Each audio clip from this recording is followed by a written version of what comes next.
이제 이별을 하고, 왜 루시 어떻게 했어요? 사로잡혀가잖아요. 그래서 아브라함이 이제 쫓아가서 그를 구해 오는, 이제 오면서 이제 멜기세덱을 만나게 되죠. 멜기세덱을 만났을 때 그에게 11조를 드립니다. 11조. 그렇죠? 그래서 성경에서 나타난 최초의 11조는 아브라함이 멜기세덱에게 바친 그 11조가 가장 최초로 나타나는 이제 11조의 모습이었고요. 그 11조는 그 당시에 고대 근동에서 하나의 조세의 성격을 띠는 그런 이제 그런 것이었다는 것을 말씀을 드렸습니다. 기억나시죠? 자, 오늘은 이제 그에 이어서 창세기 15장 우리가 내용을 살펴볼 텐데요. 잠깐만요.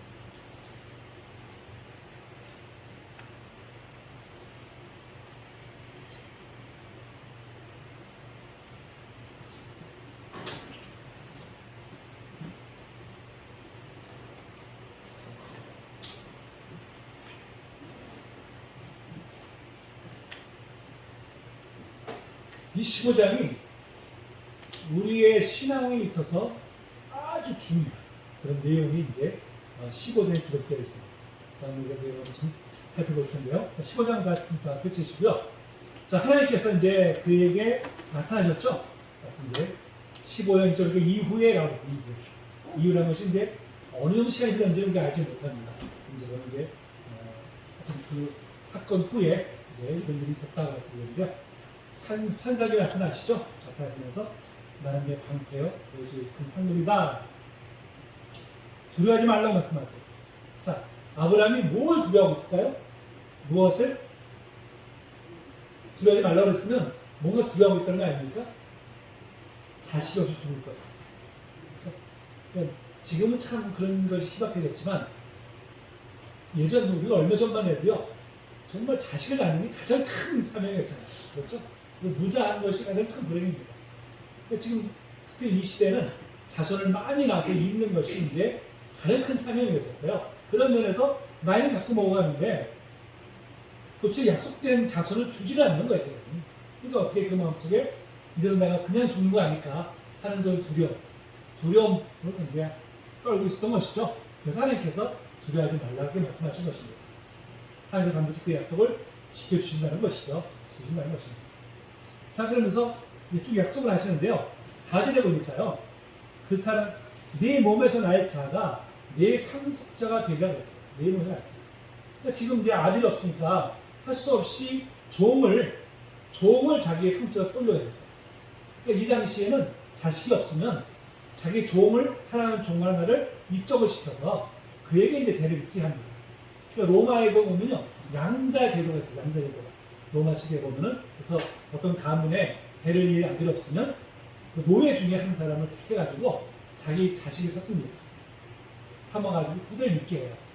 지난 시간에 말씀드렸지만 그 배너에 나오는 그 주인공이 그 난파선을 만났을 때 그 로마의 그 장교를 구해주잖아요. 그래서 그 사람이 양자가 됩니다. 양자가 되는데, 그래서 로마인의 신분으로 돌아오잖아요. 기억나시죠? 하여튼 그런 제도가 있었어요. 그러니까 지금 이제 아브라함은 자기 아들이 없으니까 이제 그 종을 아들을 삼겠습니다. 이 얘기죠. 그러니 하나님 뭐라 말씀하세요? 내 몸에서 날짜가 내 상속자가 돼. 반드시 너에게 후손 주실 것이라는 것이죠. 자, 그랬더니 어떻게 했습니까? 6절에 보니까요. 이 중요한 말씀이죠. 아브라함이 여호와를 믿으니 여호와께서 이를 그의 의로 여기시고. 자, 믿으니 의로 여기셨다. 이게 뭐예요? 네 글자? 이신칭의죠. 이신칭의. 그렇죠? 자, 우리가 믿음으로 말미암아 의롭게 된다는 게 바로 이신칭의 아닙니까? 그 이신칭의가 가장 먼저 나타나는 장면이 바로 이 15장 6절 말씀이에요. 6절. 아브라함은 지금 뭘 믿었어요? 여호와를 믿었어요. 여호와. 하나님께서 뭘 주실 거다, 주시는 그 복을, 그걸 믿은 것이 아니라 여호와를 믿었다고 했습니다. 여러분, 우리가 믿는 건 뭐예요? 우리가 하나님을 믿어야 되는데요. 우리 때로는 하나님이 주시는 복을 믿어요. 우리는 그걸 마치 하나님 믿는 것처럼 착각할 때가 있어요. 아니죠. 하나님 믿는 것이 온전한 믿음이죠. 우리 예수 그리스도 믿는 것이 온전한 믿음이지, 그분이 나에게 주시는 어떤 것, 이걸 믿는 게 온전한 믿음이 아니죠. 우리를 구원하기 위한 믿음은 하나님 그분을 믿는 것입니다. 자, 하나님 믿으니 어떻게 했어요? 믿으니 여호와께서 이를 그의 의로 여기셨다. 의로. 뭐, 칭의죠. 의롭다 칭했다. 의로 칭했다면서 이제 그럽니다. 그래서 이신칭이죠. 이신칭. 이대로 말하면 우리가 의롭게 된다 하는 것이 바로 이제 여기서 파생이 돼서 로마서에서 그것이 이제 완성이 되죠. 그렇죠? 로마서 4장 1절 3절을 보니까 이렇게 말씀하고 있어요. 제가 잠깐 읽겠습니다. 그는 육신으로 우리 조상인 아브라함이 무엇을 얻었다 하리요. 만약 아브라함이 행위로서 얻었다 하시고 받았으면 장할 것이 있으려니와 하나 앞에서 없느니라. 성경이 무엇을 말하느냐? 아브라함이 하나님을 믿으매 그것이 그에게 의로 여겨진다 되었습니다. 의력이죠. 그러니까 어떤 행위로서 그가 의롭다 여겨지는 것이 아니라 오직 하나님을 믿음으로 말미암아 그 이제 의롭게 되었다는 것이죠. 자, 여기서 의롭게 되었다는 것은요. 되었다는 것은 이제 법정적인 의미다 이렇게 표현하는 거예요. 법정적인 의미. 판사가 땅땅땅 너는 의로워 죄 없어 이렇게 이제 인정해 주는 것을 이제 법정적 의미로의 의롭다합니다. 이렇게 표현하고 있다고요. 또 하나의 의미가 뭐냐면 관계적인 의미에서 의예요. 하나님과의 관계가 단절되어 있는 건 뭡니까? 그것은 단절되어 있는 것은 그건 뭐예요? 죽음이죠. 하나님 우리가 영원한 멸망이 이르게 되는 것이죠. 자, 그런 반면에 우리가 하나님의 관계가 회복됨으로 인해서 어떻게 해요? 우리가 의롭다고 받고 우리가 영생에 이르게 되는 것이죠. 영생이 되는 것이죠. 그래서 그런 측면에서 관계적 의라고 표현해요. 관계적 의. 자, 하나님과의 우리가 관계가 단절되었던 관계가 어떻게 해요? 다시 회복되었다는 것이죠. 그러니까 지금 아브라함도 비록 아무도 눈에 보이는 거 없지만 하나님을 믿으니 하나님께서 의롭다 여기셨다. 의롭다. 그럼 뭐예요? 하나님과의 관계가 지금 어떻게 해요? 온전한 관계가 되었다는 거예요. 믿음으로 말미암아 온전한 관계가 되었다는 것입니다. 우리 모두가 다 하나님과의 관계가 온전케 되었어요. 그래서 우리가 지금 의롭다 칭을 받은 것입니다. 아직 여전히 우리 안에 죄가 있지만 그 관계 속에서 우리가 이제 의롭다함을 얻은 것이죠. 하나님 관계가 회복된 것이죠. 자, 바로 이제 그것을 지금 여기서 말씀하고 있어요. 자, 그러면서 이제 하나님 도대체 이 땅을 소유로 받을 건 내가 어떻게 알겠습니까? 뭐가 증표를 줘야 될까 아닙니까? 이렇게 지금 이제 간구를 하니까 자, 그 다음에 뭐예요? 자, 재물을 가지고 와라. 재물을 가지고. 근데 그 다음에 보세요. 10절에 보니까요. 그 재물들을 가져다가 그 중간을 쪼갠 것을 서로 마주 대했어요. 이렇게 대하면서 자, 이제 하나님께서 좀 말씀하시는 내용들이 나오는데요. 17절에 보니까요. 해가 져서 어두울 때 연기나는 화로가 보이며 타는 횃불이 쪼갠 고기 사이로 지나더라 그랬어요. 이게 굉장히 중요한 의미입니다. 자, 횃불은 무엇을 상징하죠? 횃불은 하나님을 상징합니다. 하나님. 그 당시에 예전 이 시대에 어떤 계약을 맺을 때, 요새는 우리가 계약을 맺을 때 어떻게 해요? 문서를 써가지고 작성하잖아요. 도장 딱딱 찍고 하나씩 나눠주잖아요. 이게 우리의 계약 방식인데, 이 당시의 계약 방식이 뭐냐면요. 어떤 서로 간에 약정을 맺으면 재물을 가지고 반을 딱 쪼개가지고 계약 당사자가 그 재물 사이를 지나갑니다. 이게 무슨 소리냐면 내가 이 계약을 안 지키면 나는 재물이 쪼개진 것처럼 내가 쪼개어지겠다 하는 뜻이에요. 그런 뜻으로 그 당시에는 계약을 그렇게 했어요. 그런 방식으로. 재물을 쪼개놓고 그 사이를 지나가는 게 계약 방식. 자, 보세요. 그런 의미에서 자, 재물을 쪼갰잖아요. 근데 횃불이 지나가요. 횃불이 뭘 상징한다고요? 하나님. 하나님이 지나갔어요. 하나님 뭐예요? 그럼? 내가 너하고 약속 안 지키면 내가 이 쪼개진 재물처럼 내가 쪼개어지겠다. 이런 뜻이에요. 하나님께서 친히 그렇게 약속하십니다. 그걸 통해서 당신의 약속이 얼마나 확실한지를 보여주신 것이죠.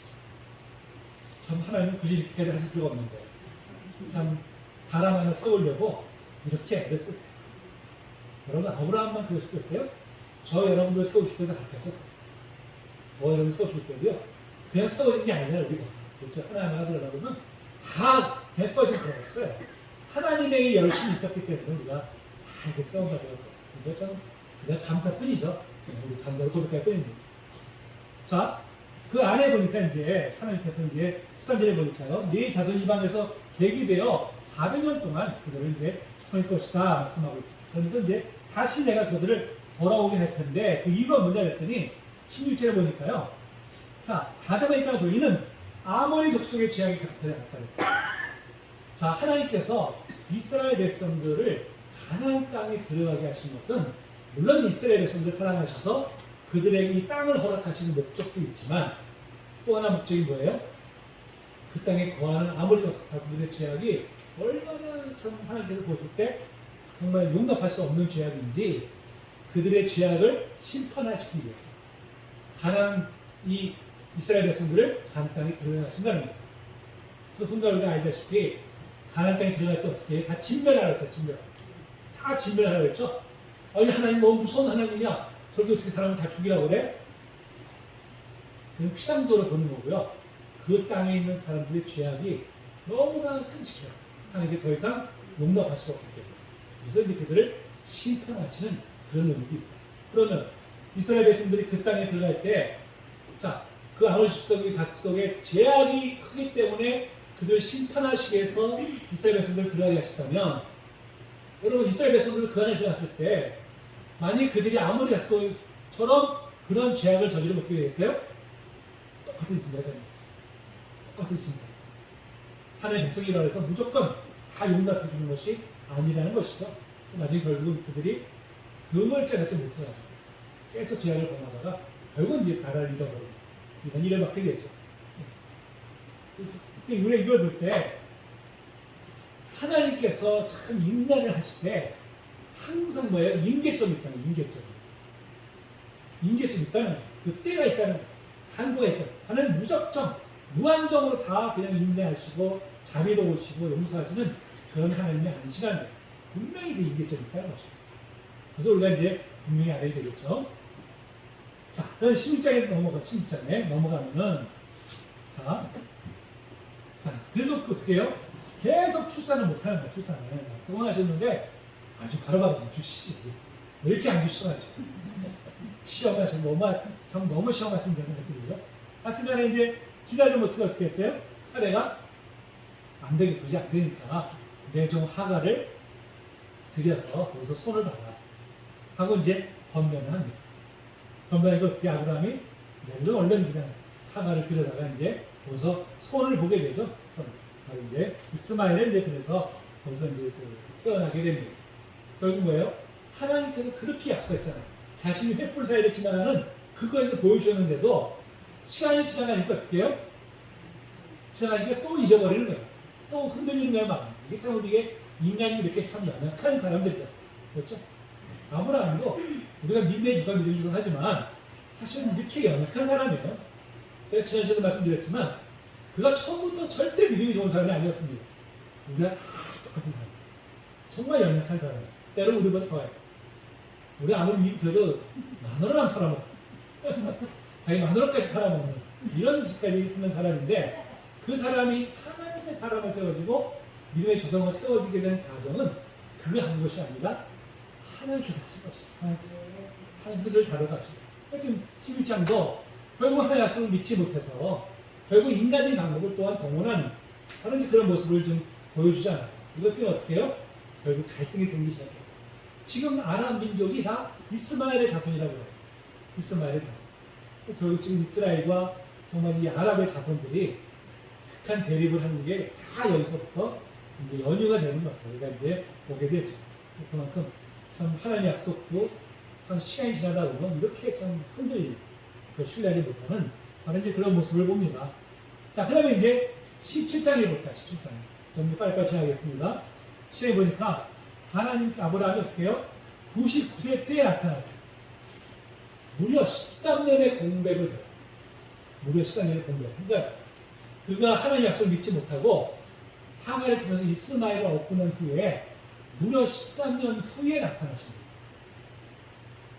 한편으로 하나님께서 우리 같은 표현도 하면 괘씸했을 것 같아요. 이 녀석이 내가 그렇게 약속했는데 믿지 못해? 그런 마음도 아마 있었을 것이고 아니면은 이제 완전히 인간적으로 이제 다 포기했을 때 그때를 맞춰서 이제 나타날 수도 있습니다. 하여튼 무려 13년의 세월이 지난 다음에 99세 때나 돼서 이제 하나님께서 나타나시죠. 다시 한번 뭐랍니까? 나는 전능한 하나님이라 했어요. 전능한 하나님. 아니 지금까지 기다려가지고 아무것도 안 해주시고서는 이제 와가지고 나는 전능한 하나님이라 이렇게 말씀하시면 아브라함이 아니 속으로 뭐라고 그랬어요? 아이고 세상에 약속한 것도 안 지키시면서 뭘 전능한 하나님이시라 뭔지 그런 마음이 들지 않았을까 싶습니다. 자 그럼 모르겠어요? 그에게 이름을 바꿔요. 이름. 아브라함이라 하지 말고 아브라함. 아브라함이라는 이름의 뜻이 뭘까요? 열국의 아비라는 뜻입니다. 열국의. 아니 지금 자기 자손 하나도 없는데 열국의 아비라는 칭호를 참 붙이라고 하니 참 이게 얼마나 좀 답답한 마음입니다. 근데 이름을 붙인다는 건 뭐예요? 우리가 자손들이 태어날 때 부모가 이름을 붙이잖아요. 부모가. 그렇죠? 되게 또 얘네는 할아버지들의 이름을 붙잖아요. 그건 뭐예요? 그건 내 소유라는 뜻이에요. 내 소유. 이를 붙인다는 건 곧 내 소유라는 뜻입니다. 내 상주라는 뜻이죠. 하나님께서 아브라함이 이름을 바꿔주신 것은 아브라함이 하나님의 소유된다 하는 것을 이제 공표하신 것이죠. 그것이 이제 바로 이름을 바꿔준 바로 그런 내용입니다. 또 사람이라는 것이 그 이름값을 한다고 하나요? 이름대로 산다고 하잖아요. 그렇죠? 그 경우는 옛날에 우리 이렇게 저보다 좀 약간 윗세대들 이렇게 이름을 보고 지금은 그런 분들이 없는데 이름을 보면요 정말 좀 아닌 이름들이 너무 많았어요. 너무나 특히 여자분들 이름은 참 희한한 이름들 많이 봤어요. 어떻게 이런 이름을 줬을까 생각할 정도로 이제 그런 이제 이름들도 있는데 어쨌든 이름을 잘 줘야 그 이름이 당연히 뜻대로 살잖아요. 그렇죠? 뜻대로 사람들이 이렇게 살려고 하잖아요. 아브라함도 하나님께서 이름 바꾸신 것도 네가 열국의 아비다. 이름의 조상이다. 이런 이제 자긍심을 심어주기 위해서 이름을 지으신 것으로 보여집니다. 그러면서 다시 한번 약속하시면서요. 9절에 보니까요. 자, 바로 언약을 지키는데 그 언약에 지키는 증표로서 어떻게 해요? 할례를 받으라 했어요. 모든 남자는 다 할례를 받으라. 이것이 너와 너희 그 사이에 지킬 때의 언약이라고 말씀하셨어요. 근데 여러분, 할례가 당시 가나안 땅의 이 지방에서는요, 다 남자들은 할례를 받았었어요. 할례를. 이스라엘만 할례 받은 것이 아니라 그 당시 가나안 땅에 거주하는 사람들은 다 할례를 받았었습니다. 자, 다 그냥 하는 방식인데 하나님께서 특별히 그거를 가지고 어떻게 해요? 특별히 그거에서 의미를 부여하신 거예요. 의미. 우리가 나중에 보면 이제 이렇게 여러 가지 그런 제사법이라든지 뭐 여러 가지 예시법을 주시잖아요. 그것도 아예 없는 것이 아니라 다른 종교에서도 쓰는 방식들이 있어요. 제사법도 그렇고요. 그걸 하나님께서 특별히 여기서 의미를 부여하신 거예요. 여러분 우리 각자가 다 하나님 믿기 전에 믿고 나면 똑같잖아요. 사실은 그렇죠? 우리가 외모는 변하기 어렵잖아요. 없는데 하나님이 우리 구별에 택하셨습니다. 그럼 어떻게 돼요? 우리가 특별한 존재가 되잖아요. 겉으로 볼 때는 별로 가까이는 없어도 우리의 존재 자체가 달라지잖아요. 바로 그런 식으로 할례도 그 당시에 고대 근동 지방에서 행했던 거지만 하나님께서 이거를 내와 너 사이에 언약의 표징을 삼겠다고 하니까 그때부터 이것은 특별한 표징이 되는 거예요. 그렇죠? 바로 이제 그런 의미입니다. 그래서 우선 이제 8일 만에 다 할례를 받을 것이다. 이스라엘 백성들은 태어나자마자 8일 만에 다 남자들이 이제 할례를 행합니다. 할례. 지금도 여전히 그 풍습을 다 이제 가지고 있는 것을 바로 이제 보게 되죠. 자, 그러면서 이제 그 아내인 사례도 살아라 하래, 살아라. 살아는 열국의 어미다. 바로 이제 그런 뜻이죠. 그래서 이제 내가 아들을 주겠다고 이렇게 말씀하시죠.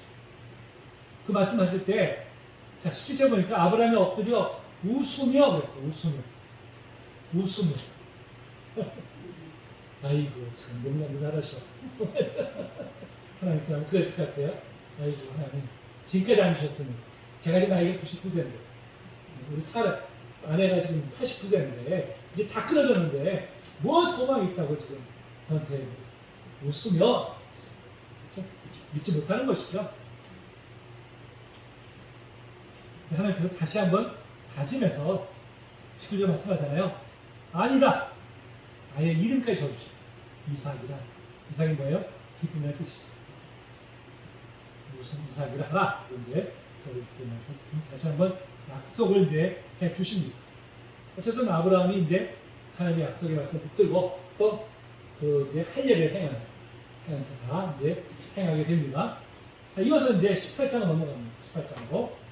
자, 이 18장이 그 아브라함이 이제 이렇게 천막에 있다가 지나가는 행인들을 만나게 돼요. 행인들을 만나는데 그것이 바로 곧 하나님이시잖아요. 하나님. 자, 이제 우리가 이제 고대 문명의 풍수가 알 텐데요. 거기는 이제 유목민들입니다. 유목민들. 유목민들은요, 가장 큰 덕목이 뭐냐면 나그네를 대접하는 거예요. 이게 가장 큰 덕목이었어요. 지금도 여전히 그 지방에, 그러니까 그 아라비아 반도 이쪽 그 남쪽에 그쪽을 이렇게 보면은 여전히 그런 풍습이 지금도 남아있다고 해요. 지금도 유목민들이 있거든요. 그들은 가장 큰 그들이 덕목이 지나가는 나그네들 신나게 대접하는 것입니다.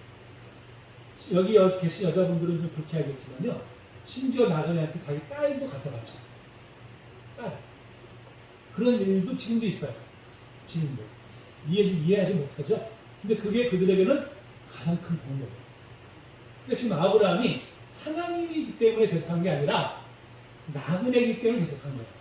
나그네이기 때문에. 하나님을 알지 못하고 나그네이기 때문에 그가 이렇게 극진하게 대접한 것입니다. 우리가 이제 소돔과 고모라의 그 심판 멸망 그걸 보겠지만, 자, 거기 보니까 어떤 일이 벌어집니까?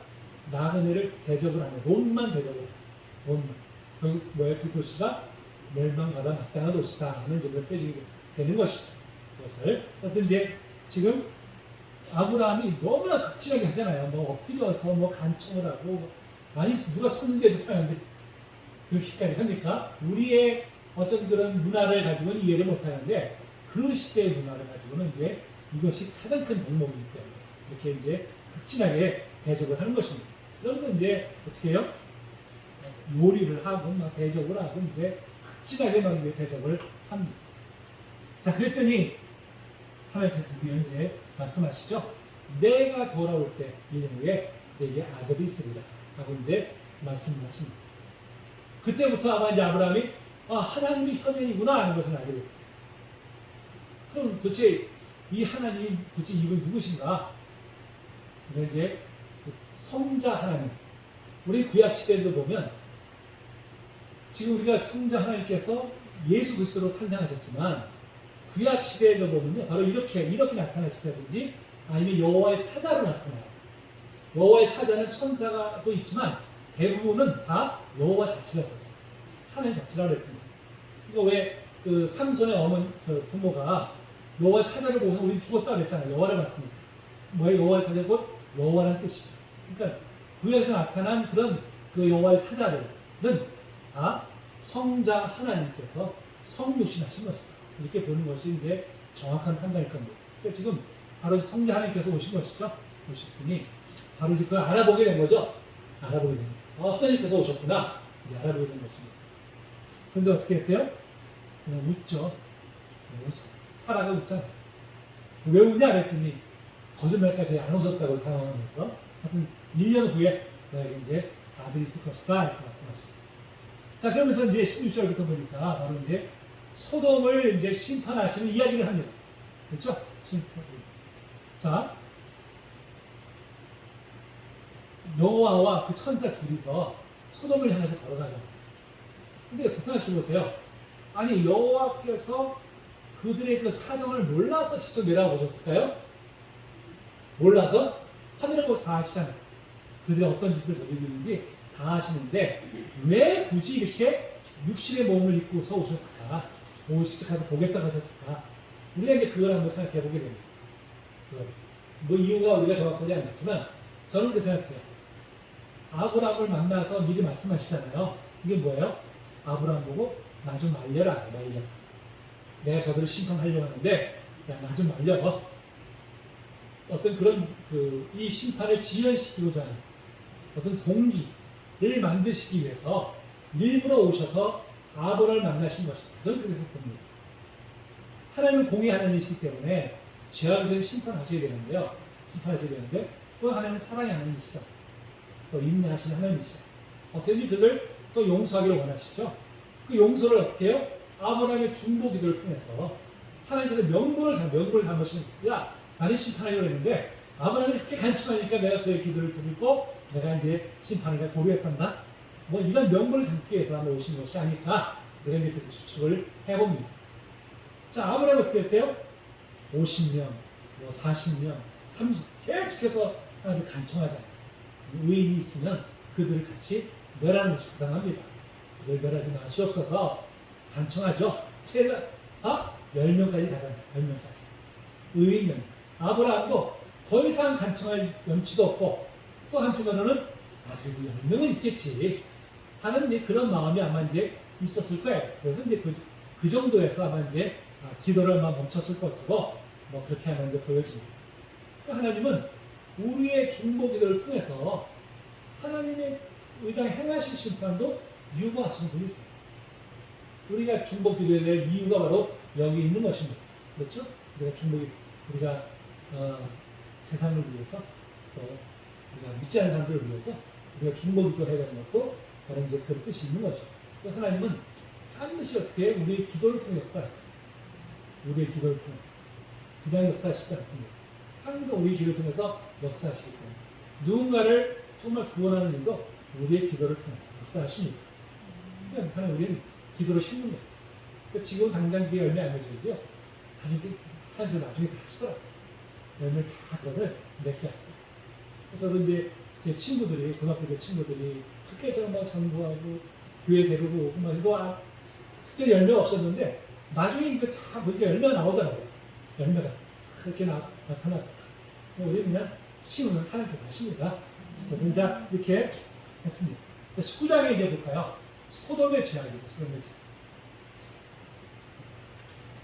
자 롯이 이제 소돔 성문에 앉았다가 그래서 성문에 앉았다. 이 고대 사회에서 이 성문이라는 개념은요 단지 출입구라는 개념이 아닙니다. 고대 사회는 이 성문이 뭐냐면요 사람들이 모여서 중요한 일을 결정하는 곳이었어요. 중요한 일을. 거기 앉았다는 것은 뭐냐면요 그 사회의 지도층을 뜻입니다. 지도층. 그곳에서 그 공회도 열리고 중요한 사항을 결정하는 일도 하고요. 또 재판도 했었어요. 그 당시 거기도. 그러니까 성문에 했다는 것은 이제 그 중요한 위치에 있다는 것을 이제 보게 됩니다. 그러니까 롯이 나름대로 부를 쌓기 때문에 아마 이제 이곳에서 상당한 좀 사회적인 위치를 차지하고 있었던 것으로 그렇게 보여져요. 자, 그런데 어떻게 했습니까? 지나가는 보니까 그도 어떻게 땅이 엎드려 절하며 그래서 똑같아 아브라함처럼. 그러니까 그만큼 뭐예요? 지금 그가 성년을 들어오긴 했지만 여전히 그에게는 유목민의 피가 흐르고 있는 거예요. 그렇죠? 그렇기 때문에 나그네는 잘 대접해야 된다. 이런 이제 생각을 갖고 있었던 것이죠. 이 사상이 이제 흘러서 요한 3서에서도 보면은 바로 이제 제가 금요일에 또 말씀드렸지만 가이오라는 장로는 그런 나그네들을 잘 대접해서 칭찬을 받았고요. 디오드레라는 장로는 오히려 이 나그네들이 핍박했기 때문에 책망을 받는 그런 내용이 나옵니다. 그만큼 이제 나그네를 대접하는 것이 만큼 이제 중요한 덕목이죠. 자, 간청하니까 어떻게 해요? 2절에 보니까요. 아니다. 우리가 거리에서 밤을 새우라 그랬어요. 자, 왜 그러냐면은 자신들 때문에 롯이 곤경에 처할 것을 알고 있었기 때문에 선사를 알고 있었기 때문에 굳이 이제 사용을 한 것이죠. 그런데도 이제 롯이 간청하니까 그 집으로 이제 들어가게 됩니다. 자, 그랬더니 밤이 되니까 그 사람들이 막 몰려드는 거예요. 백성들이. 자, 5절에 보니까요. 우리가 그들을 상관하리라. 상관한다는 게 뭐예요? 우리는 표현을 이렇게 했지만 이 상관이라는 게 헤브리어로 야다. 야다는 뭐냐면 안다는 뜻이에요. 안다. 이게 안다는 거하고 이게 무슨 상관이 있을까? 근데 말씀드렸죠. 히브리적인 사고방식에서 안다는 것은 단지 지식적인 알미 아니라 연합관계를 말하는 거예요. 친밀한 연합관계. 그래서 부부관계에도 야다로 표현을 해요. 안다 하는 이 단어를 가지고 부부관계도 표현해요. 성관계도 표현합니다. 근데 지금 상관한다는 거, 야다를 뭐예요? 그들을 끌어다가 관계가 됐다는 거예요. 뭐예요? 동성애죠. 동성애. 지금 이 시대가 저기가 동성애가 만연되어 있었다. 바로 이제 그런 시대였었죠. 참 죄악이죠. 큰 죄악입니다. 지금 동성애가 사실 이제 전 세계적으로 합법화되는 그런 지금 추세 있잖아요. 그것도 참 여러 가지 논란들도 참 많습니다. 그렇죠.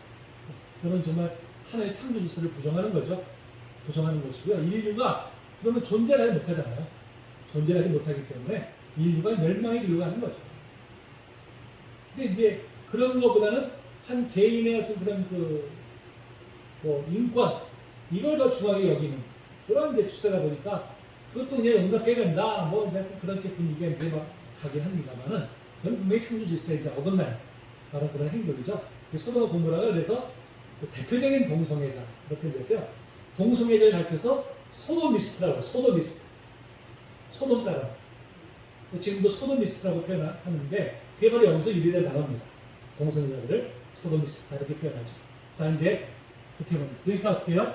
롯이 8절 보니까 내게 남자를 가까이 하는 두 딸이 있는데 그 딸을 내어주겠다.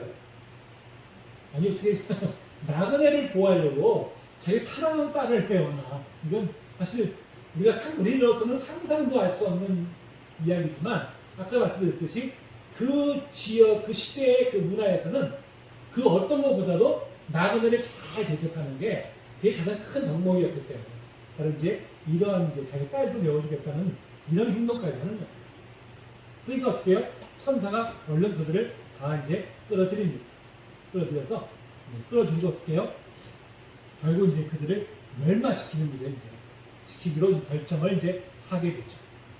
자, 그러면서 이제 우리가 사이들한테 빨리 이제 이 땅에 멸망당하니까 빨리 이걸 같이 떠나자. 사이들은 어떻게 했어요?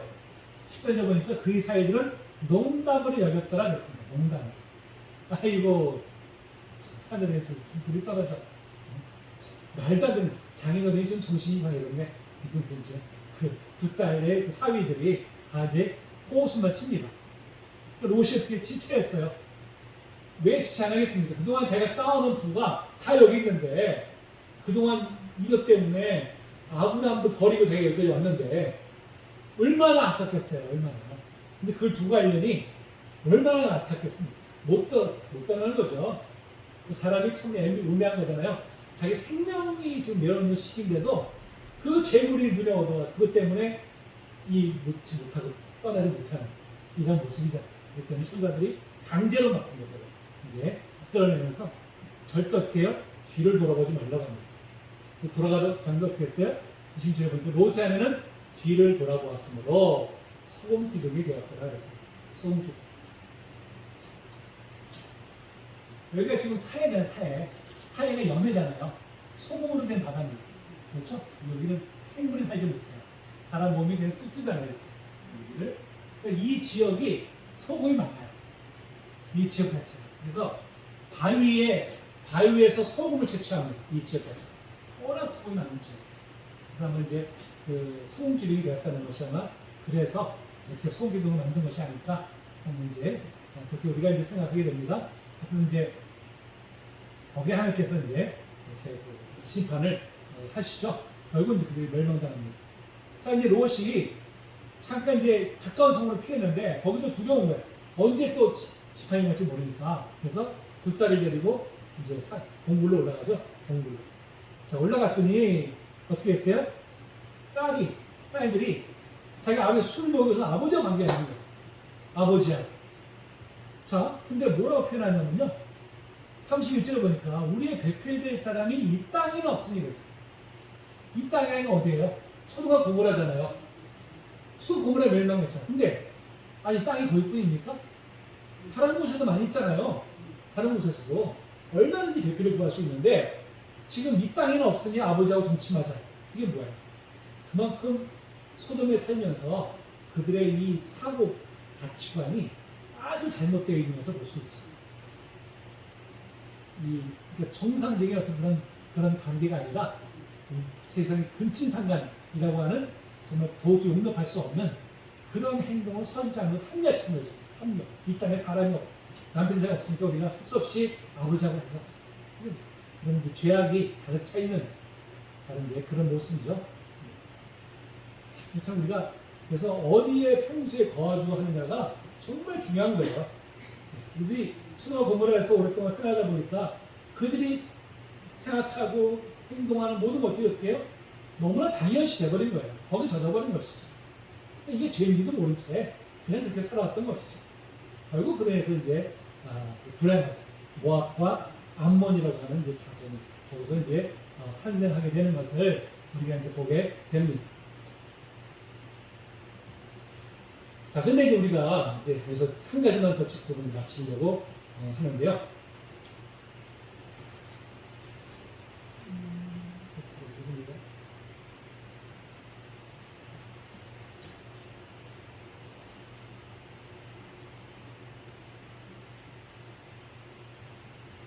자, 소돔과 고모라가 멸망한 원인이 우리는 흔히 어떻게 생각합니까?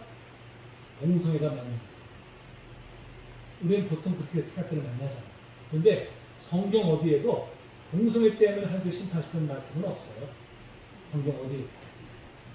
단지 그 시대에 그 사람들이 동성애자들이 많이 있었다 하는 정도지 그것 때문에 하나님께서 그들을 심판하셨다는 말씀은 없습니다. 그럼 그들을 정말 심판하신 이유가 무엇일까요? 이유가. 자, 에스겔서 16장 49절 50절 말씀입니다. 여기 중요한 얘기예요. 오늘날 우리가 한국교회가 이 동성애가 분명히 잘못된 일이긴 하지만 그것만이 마치 이게 그 가장 큰 죄악인 것처럼 그렇게 여기는 것도 그건 분명히 잘못된 모습이에요. 정작 그것 때문에 우리가 정말 하나님께서 우리에게 원하시는 것을 보지 못하고 있어요. 그것 때문에. 봅니다.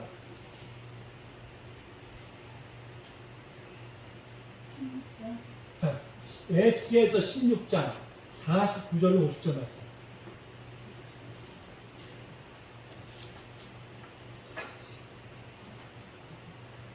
찾으셨습니까?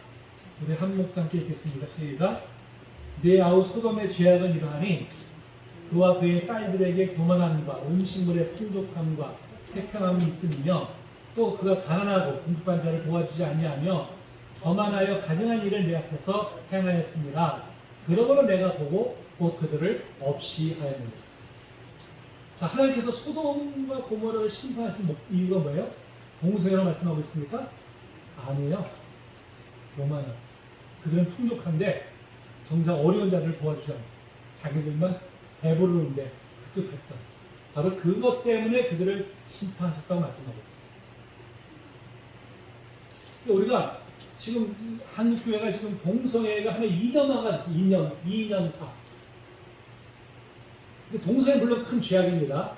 하나님 창조주를 어긋나는 거지만 마치 소돔과 고모라가 동성애 때문에 심판당한 것처럼 그렇게 얘기하는 것은 정말 우리가 하나님의 원하시는 뜻을 왜곡시키는 행위예요. 하나님께서 우리에게 원하시는 모습은 무엇입니까? 다 같이 더불어 살아가는 세상이에요. 더불어 살아가는 세상. 그 어떤 자들 자기들만 배불리는 급하고 없는 자들을 수탈하고 억누르고 짓밟고 하는 그런 세상이 아니라 정말 하나님께서 원하시는 누구든지 다 더불어서 함께 살아가는 세상. 그런 것이 하나님의 나라입니다. 그런 나라를 이루지 못했기 때문에 소돔과 고모라를 심판하셨다고 분명히 말씀하고 있어요. 그러니까 우리가 오늘날 우리가 추구해야 될 바로 하나님의 나라. 하나님의 나라는 무엇일까요? 우리가 정말 추구해야 될 하나님의 나라. 정의가 바로 서 있는 나라죠. 정의가. 그리고 어떻게 해요? 같이 더불어 살아가는 세상이죠. 함께 손을 잡고 함께 살아가는 세상. 그것이 바로 우리를 통해서 이루고자 하시는 하나님의 나라입니다. 한국교회가 사실은 그것을 위해서 그것을 우리가 목표로 삼고 그런 나라를 이 땅에 세우기 위해서 힘을 써야 돼요. 근데 자꾸 우리가 동성애라는 문제만 가지고 거기에만 집착을 해버리니까 정말 우리가 본질을 놓치고 있는 거죠. 한국교회. 그래서 저는 그게 너무 안타까워요. 한국교회에서 동성애를 가지고는 그렇게 소리를 높여 막 부르짖으면서 정작 하나님께서 원하시는 그런 정말 우리가 다 같이 정말 어려운 이웃들을 돌아보고 같이 살아갈 수 있는 세상이 어떻게 만들 수 있을까를 교회가 정말 그걸 앞장서서 그걸 부르짖고 그런 세상을 만들기 위해서 힘을 써야 되는데 그런 모습을 안 보이고 이렇게 그냥 그 지역적인 문제 하나 가지고 그게 마치 전부 다 그냥 전부인 양 이렇게 하는 행위는 그건 결코 옳은 행위는 아니라고 하는 것입니다. 그걸 우리가 분명히 알아요. 그러면서 제가 이제 참 그런 한국교회 이제 그런 모습들이 참 안타까울 때가 참 많습니다. 자, 오늘 우리가 내는 게 창세기 15장부터 17장까지, 19장까지죠. 19장까지 이제 우리가 그 내용을 좀 살펴보았습니다.